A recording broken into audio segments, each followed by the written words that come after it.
Leon and we are AgentX, and we've been producing together now for just over 7 years, and we run a record label called Heatseeker, which is mainly known for garage and at the moment bassline music, which is the current sound on the underground.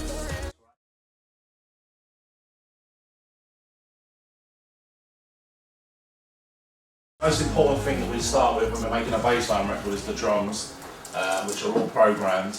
Normally we get the drums from our Akai sampler, a library that we've been converting into ESX, which is going to take forever.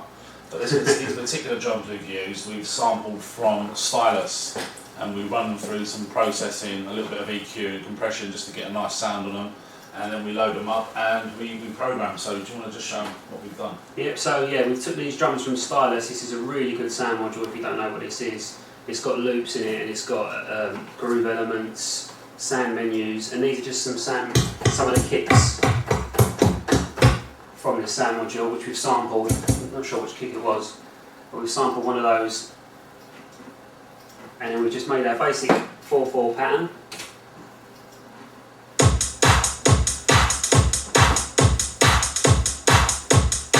Like so. And the main thing is with bassline, really get your drums sounding fat. A lot of the new producers coming up, if you're using Reason or Fruity Loops or anything like that, make sure your drum sounds are really crisp and clean. Try not to use anything that's a basic sound in Reason or anything like that. Try and sample your drums or source them from really good quality material.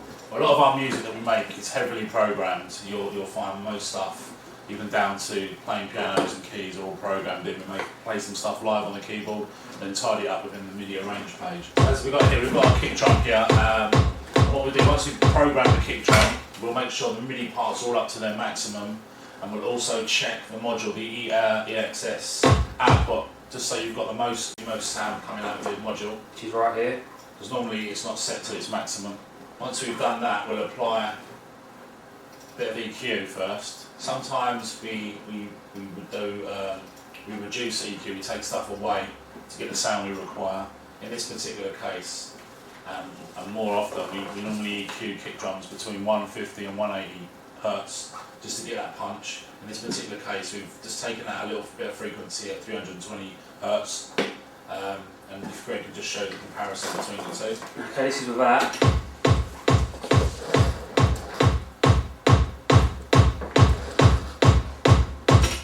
And a very subtle width.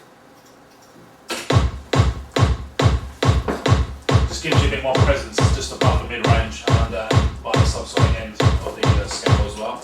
And we've also added a little bit of percussion room reverb from the Space Designer plugin, which we've been favouring quite a lot lately. And in this particular case, we've used the percussion room setting. We do tweak and make our own settings within Space Designer, but this particular setting is proving rather great.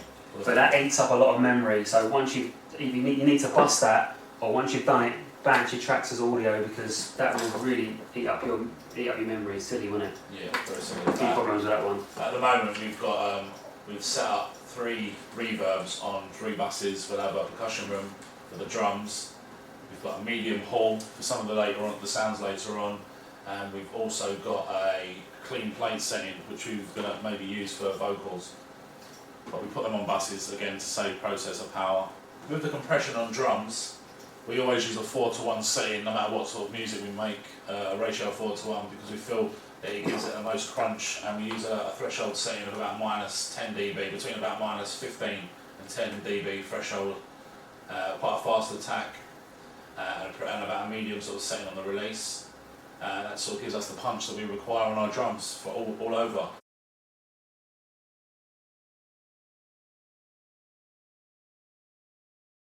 We will get the snares and the hi-hats programmed in. Sometimes we use swing settings, sometimes it'll be straightforward 4/4 settings, and again we check all the MIDI parts to make sure they're at the right volumes at maximum, as well as the EXS sampler has got its output set. And then we'll apply a very similar compression setting, but we'll have a different EQ setting if we can bring the EQ up. For the hi-hats, we've removed the bit at the top end, the hi-hat, the real sort of frequencies above 15k, just because it can get a bit harsh sometimes, and it helps the vocals to sit a bit better in the mix because it's not too sharp. We just roll off the top end. Give you an example of that. So this is the hi-hat as we had it. Quite upright. And as Leon said, it can interfere with the vocals sometimes, so we just roll it off at the top end. It's very, very subtle. Moving on to the snare. There's a bit of low cut on that. Yeah, we've added low cut. We've removed all frequencies between 290 Hz, and that's just because I think that particular snare was an old sample from a record, and it had a bit of turntable wobble in it, so we just got rid of those unwanted frequencies. And again, put a compression ratio of 4:1, like with all our drums. Also rolled off the top end like we did on the hi-hat, and we boosted this sample at 3K just to pull out that crunch in the sample. So if you want to compare. Again, just a subtle difference, but enough to give us that sharpness that we require in the track. Sometimes we do use swing quantize, but a lot of the time what we tend to find, when we want to try and get the little off swing, as you can hear there, we'll move it by hand, because sometimes it's best to listen to the results you want. You can use the settings and it will probably give you the result you need, but in this particular case, just to give it a more natural feel, yeah, we moved it by hand. Computer feel. So really, you want to quantize on the hi-hat. You don't really want to swing these. You can swing them if you want to get, I'll just explain. So if you zoom into the last bar, you can see that's just moved by hand. If I copy that over, it'll give me a similar effect.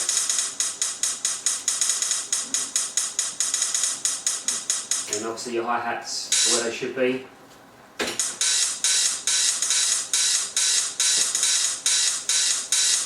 If you do that in 4/4, you can't really go wrong. Obviously, we've already discussed that we've got a percussion room reverb setting from the Space Designer on bus 1. And at this point, we will just apply small amounts to each drum. So the kick drum's got a very small amount because we don't need to sound too far back. We like that to be in your face. So the less reverb you have on that, the better. The more it will stand out in your face in the mix. We've applied a little bit more reverb on the snare and the hi-hats just to make them sound a bit liver, because they always sound better in that context. Yeah, we've bussed all the 3 drum tracks, the hi-hat, the kick and the snare to bus 2. And then we just apply a small dip. Then we just apply a small compression to that. If you go into the compression setting, it's not 4:1 this time, it's just 2:1 with a very small threshold, just to take the top end. Just to punch it a small bit. So that's essentially, at this stage, we're sort of about 90% happy with the way we've got our drums together, but it gives us a good basis to move on to our next sound now.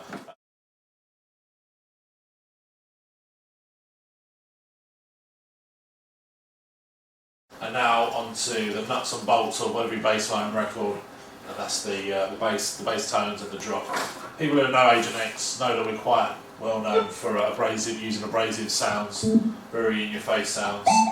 So obviously when we do bassline records, we're in our element because we get to use the most scariest bass tones possible. And in this particular track, we have 3 separate bass tones coming from 3 separate modules to complete our bass loop and bass riff. I'll show you those all together.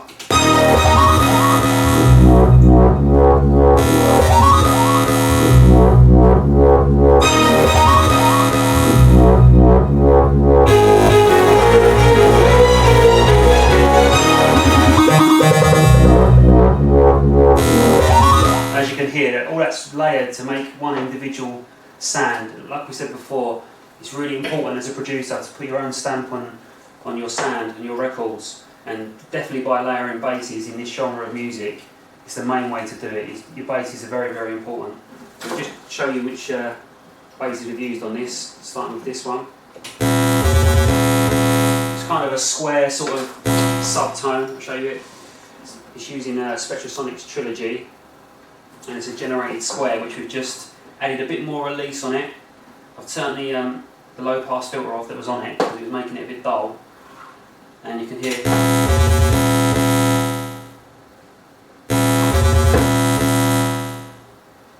and that's just been tweaked. How it was originally, that the envelope was a bit more open and the release was shut, so it was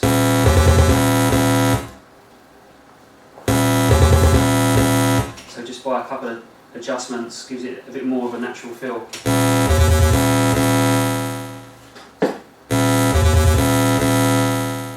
again, this is a really good sound module for basses. A whole heap of stuff in here. This is all our particular settings that we've saved, and but there's hundreds in here to go through, from live basses to synths to Euro trance basses, whatever you want to use. And it's got 2 layers, so you can layer up your sounds together to make your individual sounds. Just make sure you save it. Done that a few times. Got some good stuff. At the moment in bassline, it's quite I wouldn't say a trendy approach, but a lot of people use a lot of reverb on their basses, which can, in some instances, can be really nice. But we tend to find if you over drain something in reverb, it can get lost, and the bass frequencies don't really come across with reverb because they're not feeding back properly. But in this particular case, the last bassline you heard, we had a little bit of percussion on it, just to give you the impression that it's live. So moving on to the second layer, which is more your traditional warp sound.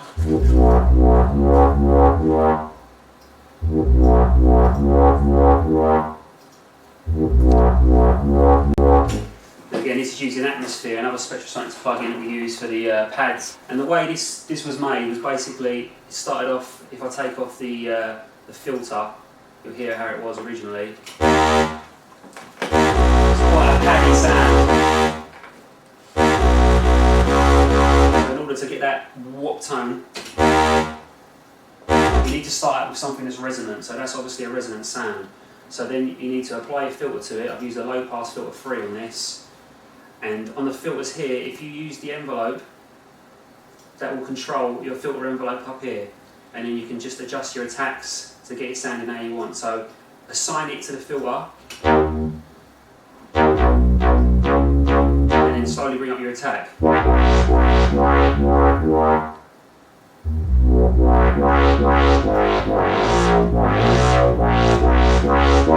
So you can see the difference there.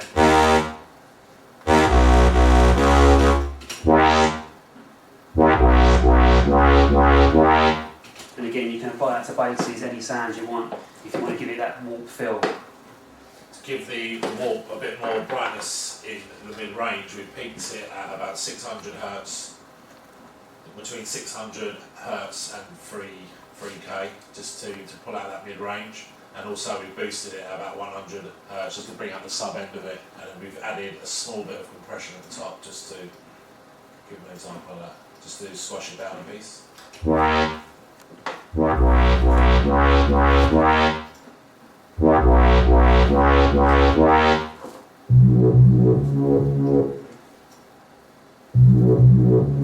this particular sound, like earlier on when we showed you on the harp, where Greg added a small bell to some of the MIDI parts just to enhance it, we've used the same principle with this. We've added another warp tone from the trilogy just to dynamically give you a little bit more feel.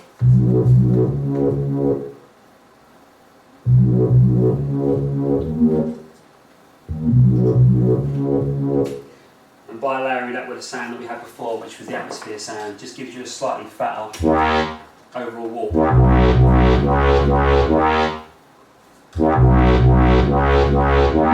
So there are 3 bass tones that we've used in that drop.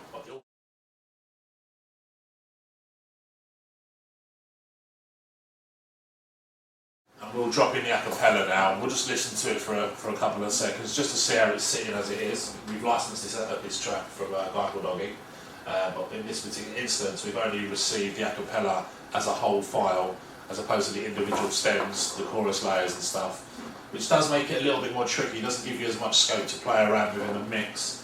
But this track has got reverb on it already, so we've made the beat to the acapella and adjusted the reverbs on all our sounds to suit this acapella. But we're going to drop the acapella as it is now.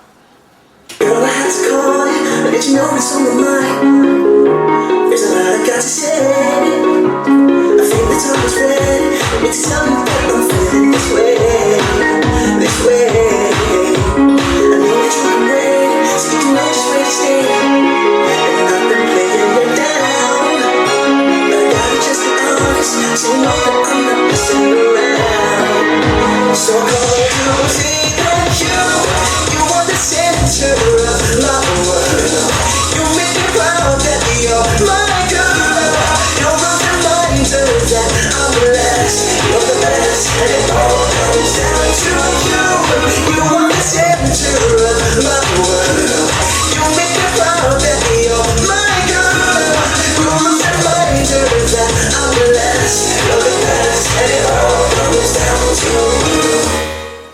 on to the next section, the a cappella, as we was given it, went straight into a second verse. So we've actually cut it up and done our own thing and made our own mark on the track. And one way we've done this is by chopping up the vocals individually. There's the a cappella. There's a number of ways you can do this. You can use programs like Recycle. I'm sure there's programs in Fruity Loops that will give you cuts of the vocal. But Leon's a bit of an old hand at it, so he prefers to sit there and chop things individually. So if you double click on the a cappella like so, you'll see like that. And what we'll tend to do is select a section like that, or like this for instance. And then if you click on audio file, you'll save a copy as to desktop, put it all in a folder, and then what we do, we load it back into the EXS sampler, and then we map it out onto the keys. So we put those vocal chops into the sampler, and it's mapped out on the keyboard. So you'll hear it. And this is a technique sort of really started off in early garage, and it's kind of continued up to today really, and it just adds a different feel to your music and a little vibe, and it's quite funny to watch the girls in the club sing along to it when the words are just like, and they just try and sing along. So we just do it for a laugh really. Yeah, it's a good creative process because you can get really nice hooks out of it and stuff. The trick of chopping up vocals did stem from us, from Tom Edwards, from way back in the 90s. But his technique of this is slightly still something that people would love to find out how he does it. But our way is basically just chop it up into individual craziness and freestyle it on the keyboard until you get a nice rhythm that works. So what we're going to do now is we're going to show you, we're going to go back a piece, we're going to play the chorus, and then we'll go into our chop section so you can see what we created out of that.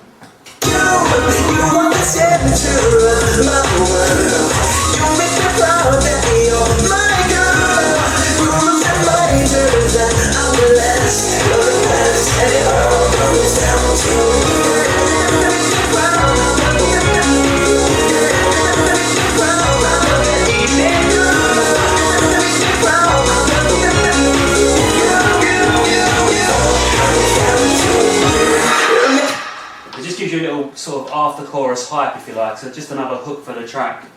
But again, like Leon says, it's a very creative process, and a lot of people like to use this style.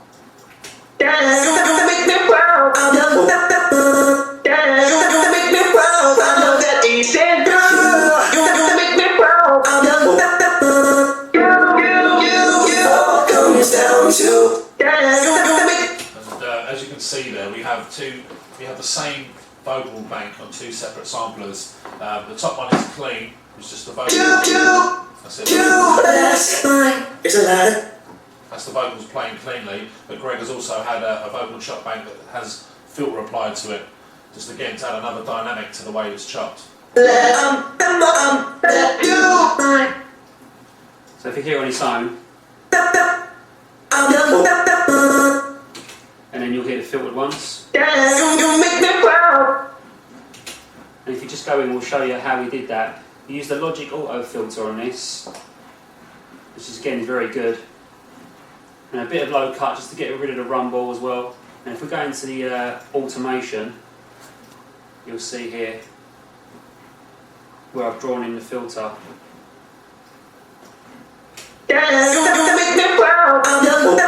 And you'll see it move. So you can see as the lines go up and down, the filter changing.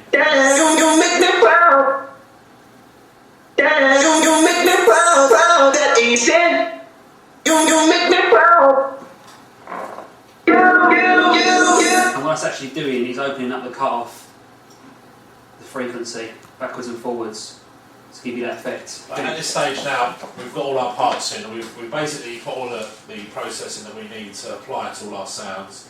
And we're just making sure now that the vocal sits within the track. It's not too loud, it's not too set far back, but just enough so you can hear it. So, as I said earlier, we haven't been privileged with the individual a cappella parts. We've just had to work with what's there. We've added a bit of processing to this. Now, when I got this a cappella, it played quite low on the channel, so it wasn't coming up to what I would class as Unity gain. And so what I did for that is I got a compressor up, and I switched off all the ratio and the threshold, and I just used the gain switch on the far right just to bring the vocal up to a decent level. And then we've moved on and we've put a low cut on it just above. We've cut off all frequencies under 110 Hertz because it had a bit of mic rumble in there and I wasn't sure what microphone it was recorded on, so I just removed those unwanted frequencies. And then I moved on to EQ. Now, the way I worked out what EQ we needed on this was to play the track alongside play the acapella alongside the track.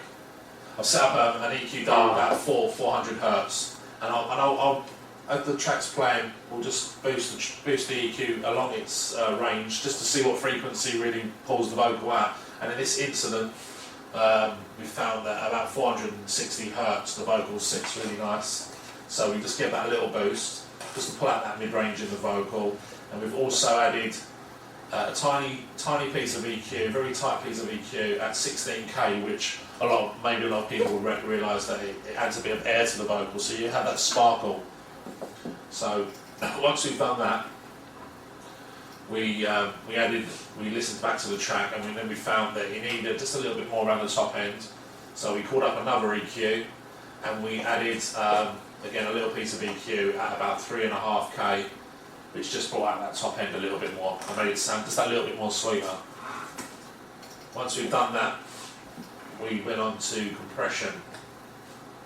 Again, because everything, all the parts in this acapella are already sort of set in motion, we don't want to overkill it. So we just put a small setting of 2:1 ratio, a very small threshold, just to cap any resonant frequencies that come off the vocal. And the reason that's compressed twice, obviously we compressed it in the beginning to boost up, to get your levels sitting right, and then once Leon had applied the EQ and the low cut, he just wanted to compress the EQ, just to bring that all up as well, just to make it all sound nice and present. We're going to solo the acapella now, just show you how it was when we received it.